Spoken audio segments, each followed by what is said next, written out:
which is called Adhikari Bheda Nyaya. That is, every seeker is different from the other. The principle that every seeker is different from the other. So every seeker will have to find his own path and will have to work it out. Not in a superficial way, but actually work it out to the final culmination, which is moksha. So this means that you must be inspired, you must get the calling, you must be on the path, you must make mistakes, you must learn, you must be beaten hard, you must stand up again and walk, everything. And nobody is going to hold you by the hand. You've got to do everything yourself. You can take help from many masters, from many teachings, from many religions. Yes, they're all there to help. But ultimately, it's your journey. Yeah. That calling isn't from the senses too? Which calling? Call. Yeah. That call, it doesn't come from the senses? Which call? This path that you decide to science, or you decide to search for God. It's also feeling? It's actually, you can say it's fated. You can say it's fated. It has to be there in your horoscope already. In which direction you're going to start seeking. Whether you're going to start seeking as a good scientist seeks truth and seeks knowledge, or are you going to seek as a religious seeker? You're going to search for religious truth and for God? Or are you going to seek like Columbus? You're going to discover a new continent? It depends. But everything is from God, sourced from God. And that's the thing. And that we never have to, we never should forget. And we should come back time and again to that truth.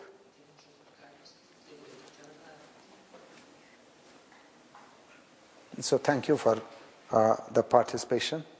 And now we move forward. And so this is the thing. And this is the Shipwreck Sutra, where this is actually the consciousness, the thing, and the gale is the excessive sensory indulgence. So ultimately, you will end up in this mess. You are in a breakdown state, and then you've got to repair your boat, and you've got to set sail again.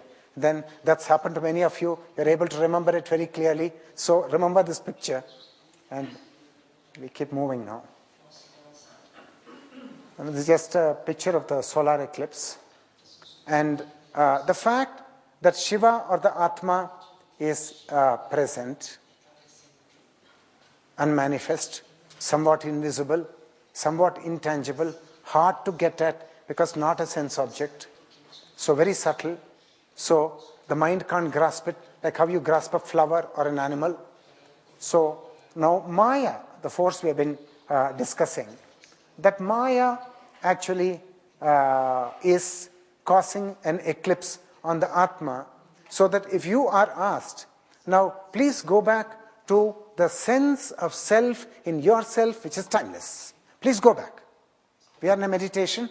Please go back, sink into yourself, hit the bedrock, the sense of self, which is timeless, which is beginningless, and which never aged from the time you were a 5-year-old boy or a 5-year-old girl. Can you put your hand on that? And can you know yourself? If that question is given to you, then because of this, the power of Maya is so strong, very strong, it's not easy, it's so strong that Maya will completely blind you, like the man and the woman who are blinded, that you can't actually be able to do this. Like the lady said, no, I'm not able to do it. I'm not able to make identify myself with Shiva. And because Maya is so strong, the Hindu sages, they said, have a license till 60. Now go loafing. Still 60. Make your mistakes and keep learning, get your knocks. And then at 60, bye. We'll meet at 60, bye. When we did the meditation, I saw myself completely lost in Maya. Like I couldn't see anything. And then I became aware that what I have lost is the knowledge that I was the observer of that. You were the one that observes that. Right, exactly. You got it. You lost that. That's what I lost. Exactly. I got lost in Maya because I forgot that I'm the observer. Exactly. You got it. So you got to be rooted now on that ground. When we're the observers, Mm. and we realize we start to be more intelligent, that's not our intelligence, that's Shiva's intelligence, right? Yeah, that becomes your intelligence. Because that Shiva is present in this body and is operating through your consciousness. The moment you become very silent and you anchor to Shiva, then Shiva inspires you and you start getting a whole lot of new insights. And that intelligence starts manifesting in your life. It starts manifesting. And people will say, Alonso ji is very intelligent. They will say that. But you know that it belongs to Shiva. It's not your property. Yeah. So everything great and noble and everything, the glory is to God. So one has to actually know this. One has to be at it and get it. I get this feeling frequently that what really exists is God and not me. Exactly. Exactly. That's it. That's it. Go back to that truth. Go back to that truth. That's all. So He is everything, He is everywhere. And the rest is Maya. The rest of the thing is Maya. That's why the Hindu sages, they were so intelligent. They said, now this is a very big force. Now, there's no use fighting with that force. We might as well surrender gracefully to that force and let us be slaves of that Maya till all our bones and our flesh becomes weak. And then, and the bones and the flesh, they become very weak, then we may have better sense prevailing in us. And then we may start listening to religious teachings. Because the religious teachings were seeded in childhood, but they didn't make sense because they were theoretical teachings. And at 60, because you're already seeded, for 14 years you're given the religious teaching, at 60 they'll start sprouting, they'll start unfolding, and you'll start doing the inquiry yourself. Because you're actually programmed that way. And you'll start exploring, you'll start inquiring into it, and the whole thing will start making sense, profound sense. And you'll be in a state of wonder most of the time. Because this is a thing which thought can't grasp this. Your thinking faculty can't grasp this. So in the Upanishads it is described where thought comes back dumbfounded, where the word comes back dumbfounded, unable to meet and understand the source. So, but each one has to work it out in a way which is natural for himself or herself. And in that is the fulfillment of life, not by following. Understand that. You've got to work this out. You can take help from many teachings, from many masters, from many holy books, from many religions. But this has to be your original path. Through dancing, or through mathematics, or through anything. It can be, but it has to be true to you.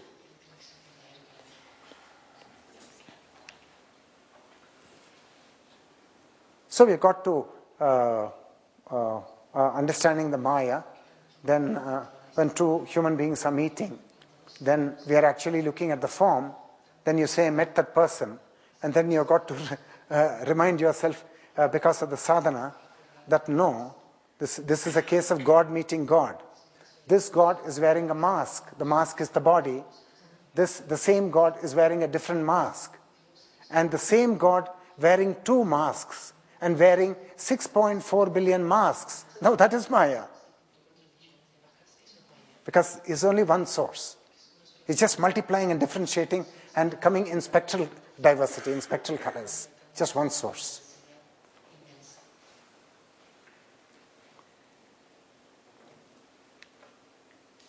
Okay, now we've completed part 2. Now we are going to go into a meditation. And now because you're following so closely and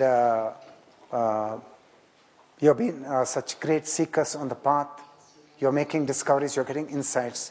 Now what do you think we are going to meditate on now at this stage? Part 2 meditation. What are we going to meditate on?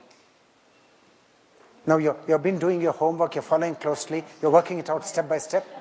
Maya? Maya. Okay, more of Maya?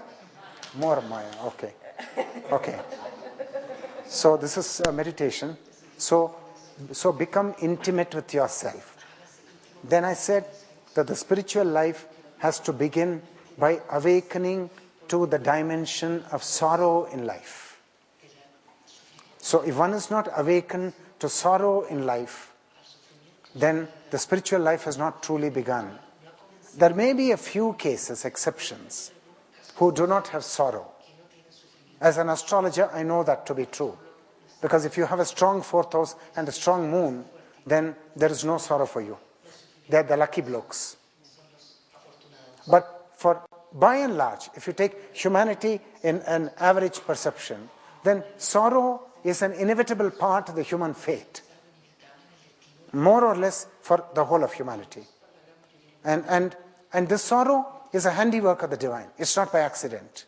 You've got to think, why did he keep it here?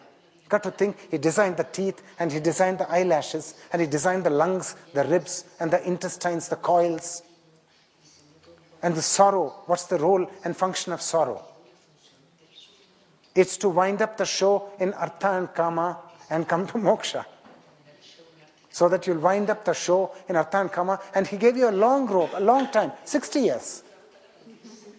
But if you're bright and smart, then you'll start doing work even when you're young. You'll start doing the work. You'll not be insensitive to the spiritual life. You will be on the path, but you will know that because the senses are calling too often, every 2 minutes you're getting a phone call. That's the call of the senses. And because the call is coming so frequently, so you've got to kind of give yourself for that. And because you've got to keep on giving yourself, then so time flies, and soon it's 60. You've got grey hair and the skin is wrinkling, and then now you will think of God, because you know time is running out. Time is running out.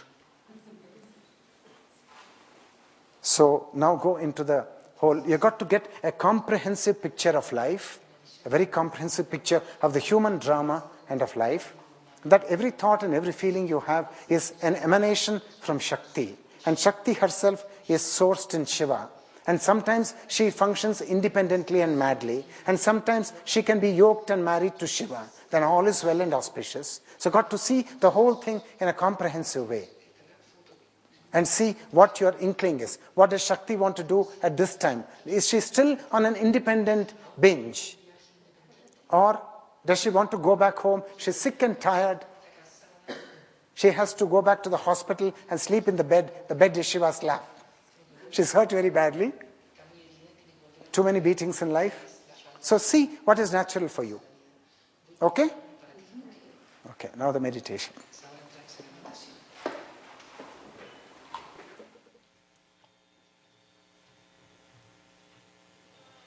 Cierra tus ojos, respirando profundo.